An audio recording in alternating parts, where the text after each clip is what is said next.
കർത്താവ് നിങ്ങളോടുകൂടെ, അങ്ങേ ആത്മാവോടും കൂടെ. മത്തായിയുടെ വിശുദ്ധ സുവിശേഷത്തിൽ നിന്നുള്ള വായന.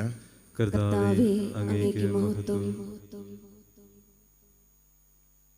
അധ്യായം 11:28 മുതലുള്ള തിരുവചനങ്ങൾ. അധ്വാനിക്കുന്നവരും ഭാരം വഹിക്കുന്നവരുമായ നിങ്ങളെല്ലാവരും എൻ്റെ അടുക്കൽ വരുവിൻ, ഞാൻ നിങ്ങളെ ആശ്വസിപ്പിക്കാം. ഞാൻ ശാന്തശീലനും വിനീത ഹൃദയനുമാകയാൽ എൻ്റെ നുകം വഹിക്കുകയും എന്നിൽ നിന്ന് പഠിക്കുകയും ചെയ്യുവിൻ. അപ്പോൾ നിങ്ങൾക്ക് ആശ്വാസം ലഭിക്കും.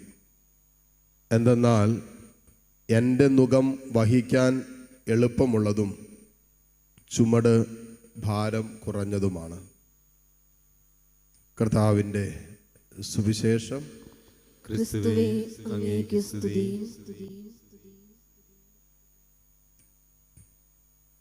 മിശിഹായിൽ ഏറ്റവും സ്നേഹമുള്ള മാതാപിതാക്കളെ, സഹോദരി സഹോദരങ്ങളെ, വിശുദ്ധ ഗ്രന്ഥത്തിൽ ഒത്തിരി ആശ്വാസം തരുന്ന ഒരു വചനമാണ് ഇന്നത്തെ സുവിശേഷത്തിലൂടെ നമുക്ക് നൽകിയിരിക്കുന്നത്. നമ്മളെല്ലാവരും ആഗ്രഹിക്കുകയും പ്രാർത്ഥിക്കുകയൊക്കെ ചെയ്യുന്ന വിഷയമാണ്. നമുക്ക് ഇച്ചിരി മനസമാധാനം വേണം, ഇച്ചിരി ആശ്വാസം വേണം, ഇച്ചിരി സ്വസ്ഥത വേണം. ഇതാഗ്രഹിക്കാത്ത ആരും തന്നെ ഇല്ല. ആ ഒരു വിഷയത്തിന് വളരെ മനോഹരമായി ഈശോ ഒരു പരിഹാര മാർഗം നമുക്ക് നിർദ്ദേശിച്ചു തരികയാണ്. മറ്റൊരു വാക്യം പറഞ്ഞാൽ, ഞാനും നിങ്ങളും കടന്നു പോകുന്ന ജീവിതത്തിൻ്റെ ചെറുതും വലുതുമായ എല്ലാ അസ്വസ്ഥതകളെയും എല്ലാ ബുദ്ധിമുട്ടുകളെയും വിശുദ്ധ ഗ്രന്ഥം അഡ്രസ്സ് ചെയ്യുന്നുണ്ട്. അതെങ്ങനെയാണ് ആ വിഷയത്തെ പരിഹരിക്കേണ്ടത്, അല്ലെങ്കിൽ ആ വിഷയത്തെ എങ്ങനെയാണ് എടുക്കേണ്ടത്. ജീവിതത്തിൽ ആശ്വാസമില്ലാത്ത അനുഭവങ്ങളിലൂടെ കടന്നു പോകുമ്പോൾ, അമിതമായ ഭാരം വഹിക്കേണ്ടി വരുമ്പോൾ, ജീവിതത്തെക്കുറിച്ചോ കുടുംബത്തിൻ്റെ വിഷയങ്ങളോ മക്കളുടെ കാര്യങ്ങളോ സാമ്പത്തിക വിഷയങ്ങൾ എന്തോ ആകട്ടെ, ഏതെങ്കിലുമൊക്കെ വിഷയങ്ങളെക്കുറിച്ച് അമിതമായ ഭാരം കൊണ്ടു നടക്കേണ്ട ഒരു സാഹചര്യം വരുമ്പോൾ ഇതെങ്ങനെയാണ് പരിഹരിക്കേണ്ടതെന്ന് വിശുദ്ധ ഗ്രന്ഥത്തിലൂടെ ഈശോ തന്നെ നമ്മളോട് സംസാരിക്കുന്നുണ്ട്. ആരംഭത്തിൽ ഈശോ പറഞ്ഞ എന്നാണെന്നറിയാവോ? അധ്വാനിക്കുന്നവരും ഭാരം വഹിക്കുന്നവരുമായ നിങ്ങളെല്ലാവരും എൻ്റെ അടുക്കൽ വരുവിൻ, ഞാൻ നിങ്ങളെ ആശ്വസിപ്പിക്കാം.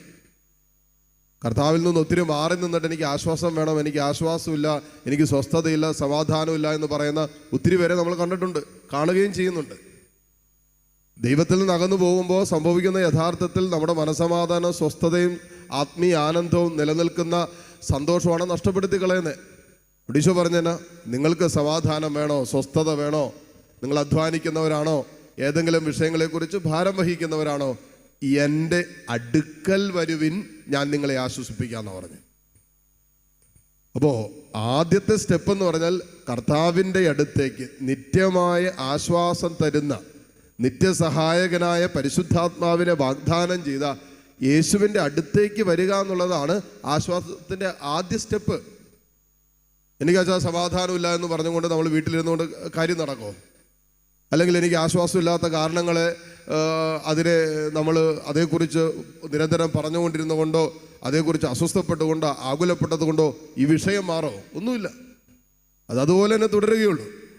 അപ്പോൾ നമ്മുടെ മനസ്സിൻ്റെ സമാധാനവും സന്തോഷവും സ്വസ്ഥതയൊക്കെ നഷ്ടപ്പെട്ട് ആശ്വാസം ആഗ്രഹിക്കുന്ന ഒരു ജീവിതത്തിൻ്റെ അനുഭവങ്ങളിലൂടെ പന്താവിലൂടെ കടന്നു പോകേണ്ട അനുഭവം വരുമ്പോൾ അതിനുള്ള പരിഹാര മാർഗത്തിൻ്റെ ആദ്യ സ്റ്റെപ്പ് എന്ന് പറഞ്ഞത് നിത്യമായി സമാധാനവും ആശ്വാസവും തരാൻ കഴിവുള്ളവൻ്റെ അടുക്കിലേക്ക് വരിക എന്നുള്ളതാണ്. ഇത് ചെയ്യാൻ പറ്റാതെ നമ്മൾ സ്വയം പഠിച്ചുകൊണ്ടിരുന്നതുകൊണ്ടോ സാഹചര്യത്തെ പഠിച്ചത് കൊണ്ടോ അല്ലെങ്കിൽ വീട്ടുകാർ കാരണമാണ്, ജീവിത പങ്കാളി കാരണമാണ്, മക്കൾ കാരണമാണ്, സാഹചര്യം ഇങ്ങനെ ആയതുകൊണ്ടാണ് സമാധാനമില്ലാത്ത സ്വസ്ഥതയില്ലാത്ത എന്ന് പറഞ്ഞുകൊണ്ടിരുന്നതുകൊണ്ട് പ്രശ്നത്തിന് ഒരിക്കലും ഒരു മാറ്റം ഉണ്ടാകുന്നില്ല. നമ്മൾ പ്രശ്നത്തെ നോക്കി എത്ര കണ്ട് പഴിചാരുന്നുവോ, എത്ര കണ്ട് അസ്വസ്ഥപ്പെടുന്നുവോ, അത്ര കണ്ട് ആ പ്രശ്നത്തിൻ്റെ കാഠിന്യവും അസ്വസ്ഥതയും അനുദിനം വർദ്ധിക്കുകയുള്ളൂ. പ്രശ്നം ഒരിക്കലും പരിഹരിക്കപ്പെടുന്നില്ല.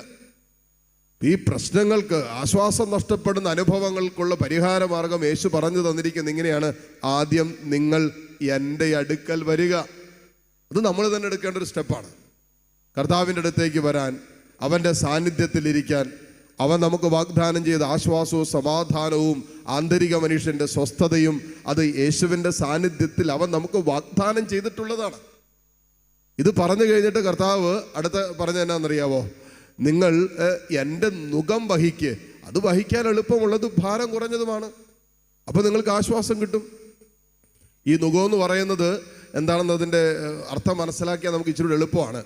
നമുക്കറിയാം, പണ്ടൊക്കെ കാളേനൊക്കെ ഉഴുതാനൊക്കെ പോകുമ്പോൾ ഒരു ഇങ്ങനെ 2 കഴുത്തിലായിട്ട് ബന്ധിച്ചിട്ടൊരു നുകം വയ്ക്കും, ഒരു ഭാരമുള്ള വെയിറ്റ്. അപ്പോൾ ഇത് രണ്ടും കൂടി ഒരുമിച്ച് വെച്ച് കഴിയുമ്പോൾ പിന്നെ അത് വഹിക്കാൻ ഇച്ചിരി എളുപ്പമാണ്. കാരണം അത് 2 പേര് ഷെയർ ചെയ്യുക. കർത്താവ് പറയുന്നത്, നിങ്ങൾ എൻ്റെ നുകം വഹിക്ക്. മറ്റൊരു വാക്യം പറഞ്ഞാൽ, യേശുവിനോട് ചേർന്നിരിക്കുക, യേശുവിൽ നിന്റെ നുകം സമർപ്പിക്കുക, നിന്റെ ഭാരം കൊടുക്ക് എന്നാ പറയുന്നത്. മറ്റൊരു വാക്യം പറഞ്ഞാൽ, യഥാർത്ഥ ശിഷ്യത്വത്തിലേക്കുള്ള വിളിയാണ് തന്നെ പൂർണ്ണമായും കർത്താവിൽ സമർപ്പിച്ചുകൊണ്ട് കർത്താവിനോടൊത്തുള്ള ഒരു യാത്രയാണ് ഈ പറയുന്നത്. അപ്പം ഞാൻ എടുത്തുകൊണ്ടിരിക്കുന്ന ഭാരം അത് ഷെയർ ചെയ്യാൻ ഒരാൾ എൻ്റെ കൂടെയുണ്ടെങ്കിൽ ആ ഭാരം കുറയില്ലേ? ഞാൻ ഒറ്റയ്ക്ക് ഇത് എടുത്തുകൊണ്ടിരിക്കുന്നതുകൊണ്ടാണ് എനിക്ക് ആശ്വാസമില്ലാത്തത്, എനിക്ക് അസ്വസ്ഥത ഉണ്ടാകുന്നത്, എനിക്ക് അമിത ഭാരമായിട്ട് ഒരു വിഷയം അനുഭവപ്പെടുന്നത്. ഞാൻ ഒറ്റയ്ക്ക് ആ ഭാരം വഹിക്കുമ്പോഴാണ് കർത്താവ് പറഞ്ഞ് ഈ നുകം നമുക്ക് ഷെയർ ചെയ്യാന്ന് പറഞ്ഞ്. എന്നോടൊപ്പം കർത്താവിനോടൊപ്പം പോകാനാണ് ഈശോ പറയുന്നത്. മറ്റൊരു വാക്യം പറഞ്ഞാൽ, ഇത് യഥാർത്ഥ ശിഷ്യത്വത്തിലേക്കുള്ള വിളി കൂടിയാണ് യേശുവിൻ്റെ കൂടെ സഞ്ചരിക്കാൻ. എന്നിട്ട് ഈശോ പറഞ്ഞു, ഈ നുകം വഹിക്കാൻ എളുപ്പമുള്ളതും അത് ഭാരം കുറഞ്ഞതുമാണ്. അപ്പൊ നിങ്ങൾക്ക് ആശ്വാസം ലഭിക്കും എന്ന് പറഞ്ഞു. നിങ്ങൾക്ക് ആശ്വാസം ലഭിക്കും എന്നാണ് ഈശോ പറഞ്ഞത്. ആശ്വാസം കിട്ടണമെങ്കിൽ ഒന്ന് കർത്താവിൻ്റെ അടുത്തേക്ക് വരണം. നമ്മൾ അനുഭവിക്കുന്ന ആശ്വാസം നഷ്ടപ്പെടുത്തുന്ന ജീവിത അനുഭവമായ ആ ഭാരം യേശുവിനോടൊപ്പം ഷെയർ ചെയ്യാൻ നമ്മൾ തയ്യാറാകണം. അല്ലെങ്കിൽ യേശുവിനോട് ഷെയർ ചെയ്യാൻ തയ്യാറാണ്. നമുക്ക് തന്നെ അറിയാം, നമ്മൾ ഒരു വൈകാരികമായിട്ട് എന്തെങ്കിലുമൊക്കെ വിഷമവും വേദനയൊക്കെ ഉണ്ടായാൽ നമ്മൾ ആ സങ്കടവും നമ്മുടെ വേദനയൊക്കെ ഒരാളോട് പങ്കുവെക്കുമ്പോൾ നമുക്ക് എന്തൊരു ആശ്വാസമുണ്ട്. അത് തന്നെ ഒന്ന് പങ്കുവെച്ച് നമുക്ക് എന്തൊരു ആശ്വാസം അനുഭവിക്കുന്നവരാണ് നമ്മൾ. അങ്ങനെയെങ്കിൽ ജീവിതത്തിൻ്റെ നിരന്തരമായ ഭാരം വഹിക്കുന്ന, അധ്വാനിക്കുന്ന, കഷ്ടപ്പെടുന്ന, ജീവിതത്തിൻ്റെ പല അനുഭവങ്ങളിൽ ക്ലേശിക്കുന്ന, ദുരിതം അനുഭവിക്കുന്ന നമ്മൾ അത് യേശുവിനോട് ചേർന്നിരിക്കാനും യേശുവിനോടൊപ്പം ഷെയർ ചെയ്യാനും അവനോട് പങ്കുവെക്കാൻ തയ്യാറായാൽ എത്രമാത്രം ആശ്വാസം നമ്മൾ അനുഭവിക്കും. കാരണം എന്താ? നമ്മൾ പങ്കുവെക്കുന്ന യേശുവിനോടാണ്. യേശു നമ്മളെ കുറ്റപ്പെടുത്തില്ല, യേശു നമ്മെ പരിഹസിക്കില്ല, യേശു നമ്മെ കളിയാക്കില്ല, യേശു നമ്മെ ഇട്ടിട്ട് പോകില്ല.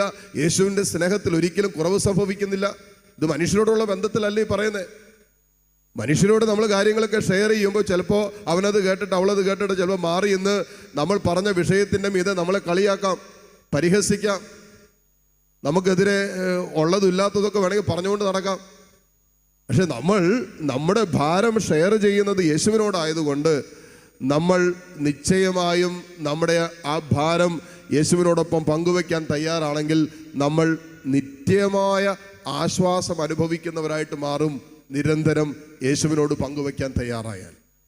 അപ്പോൾ നമ്മുടെ ആശ്വാസം, മനസ്സിൻ്റെ സ്വസ്ഥത ഒക്കെ നഷ്ടപ്പെടുന്ന അനുഭവങ്ങൾ നിരന്തരമായി ഒരു അനുദിന ജീവിതത്തിൽ നമ്മൾ കൊണ്ടു നടക്കുന്നവരും അനുഭവിക്കേണ്ടവരൊക്കെയാണ്. ഈ അനുഭവത്തിൽ അതിനുള്ള കൃത്യമായ പരിഹാര മാർഗമാണ് യേശുവിലേക്ക് വരിക, നിന്റെ ഭാരം യേശുവിന് കൊടുക്കുക, യേശുവുമായിട്ട് പങ്കുവയ്ക്കുക.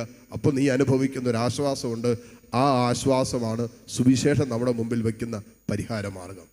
ഈ പരിഹാര മാർഗം സ്വീകരിച്ചുകൊണ്ട് നമ്മുടെയും സങ്കടങ്ങളെ, നമ്മുടെ ജീവിത ഭാരങ്ങളെ, ക്ലേശങ്ങളെയൊക്കെ യേശുവിനോട് ചേർത്ത് വെച്ച് വഹിക്കുവാനുള്ള കൃപയ്ക്കായി ഈ ബലിയിലൂടെ പ്രാർത്ഥിക്കുകയും യാചിക്കുകയും ചെയ്യാം.